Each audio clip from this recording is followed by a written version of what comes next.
ওরা 2 মাস পরে ওরা ডিভোর্স হয়ে গেছে। মেয়ের অকল বাধ্য করে ও মরে যাবে, মেয়ে বাধ্য ওর কাছে যায়। ওর সাথে আলাদা করে মেয়েটা ঘুরছে, ওর স্বামী। এক বধূর দুই স্বামী, এ যেন সিনেমার গল্প, কেউ হার মানায় জান্নাতুলের গল্প। প্রথম স্বামীর সাথে সংসার চলাকালে বসেন দ্বিতীয় স্বামীর সাথে বিয়ের পিড়িতে, কিন্তু অধিকার থেকে বঞ্চিত করেননি দুই স্বামীর কাউকেই। দুই স্বামীর মন জয়ই ছিল না কোনো কমতি, কিন্তু হঠাৎই বাদে বিপত্তি। দুই স্বামীর সাথে একই সময়ে সংসারের ঘটনা জানাজানি হলে এলাকায় ব্যাপক আলোড়ন সৃষ্টি হয়। আমি যখন বুঝতে পারছি আমার সাথে প্রতারণা হয়েছে, জানা যায় 4 বছর প্রেম করে 2022 সালে রাজবাড়ীর সদর উপজেলার আলিপুর ইউনিয়নের ইন্ডোর নারায়ণপুর গ্রামের আবু হানিফ শেখের ছেলে ইউটিউবার সাগর শেখকে গোপনে বিয়ে করেন জান্নাতুল। পরিবারের সবাই বিদেশে থাকায় বাড়িতে একাই বসবাস করতেন তিনি। জান্নাতুলের বাড়িতে নিয়মিত যাতায়াত করতেন সাগর। সংসার জীবন ভালোই চলছিল তাদের, কিন্তু হঠাৎই জান্নাতুলের বাবা প্রবাস থেকে দেশে ফেরায় শ্বশুর বাড়িতে যাতায়াত বন্ধ হয়ে যায় সাগরের। এরই মধ্যে প্রথম বিয়ের কথা গোপন রেখে পরিবারের সিদ্ধান্তে অন্য এক যুবককে বিয়ে করেন জান্নাতুল। তারা সবাই সবকিছু জানে এবং তারা সবাই দেখছে আসলে আমার সাথে ফুলভাবে প্রতারণা হয়েছে। স্ত্রীকে আনুষ্ঠানিকভাবে নিজের বাড়িতে তুলে না নেয়ায় শ্বশুর বাড়ি গিয়ে স্ত্রীর সঙ্গে নিয়মিত সময় কাটাতেন জান্নাতুলের দ্বিতীয় স্বামী।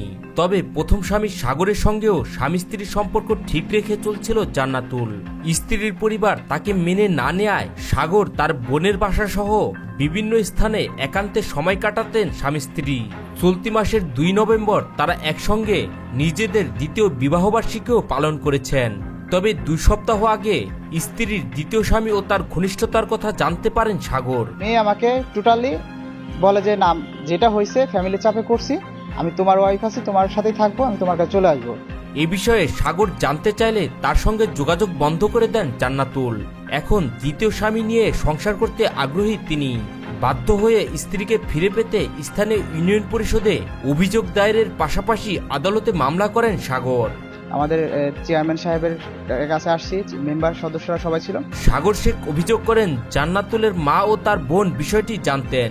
বিয়ের পর তাদের দাম্পত্য জীবন সুখেই চলছিল, তবে জান্নাতুলের বাবা দেশে ফেরার পর তাদের সম্পর্কের মধ্যে ফাটল ধরে।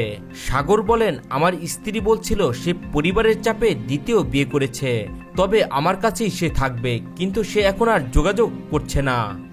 আমার দেশে আসলে আমি তোমার কাছে চলে আসবো, এরকম একটা দিয়ে আমার সাথে স্থগিত করে রাখে। অন্যদিকে জান্নাতুলের মা হাসিনা বেগম বলেন, সাগরের সঙ্গে জান্নাতুলের বিয়ে হয়েছিল, তবে 2 মাসের মাথায় তাকে ডিভোর্স দেয়।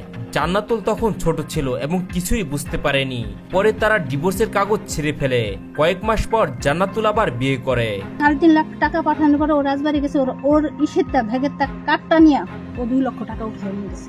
আমার মেয়ের বাধ্য করছে। এ বিষয়ে আলিপুর ইউনিয়ন পরিষদের চেয়ারম্যান আবু বক্কর সিদ্দিক জানান, সাগর ও জান্নাতুলের বিবাহ বিচ্ছেদ হলে তার নোটিশের একটি কপি ইউনিয়ন পরিষদে আসার কথা, এরকম কোনো কপি তিনি পাননি।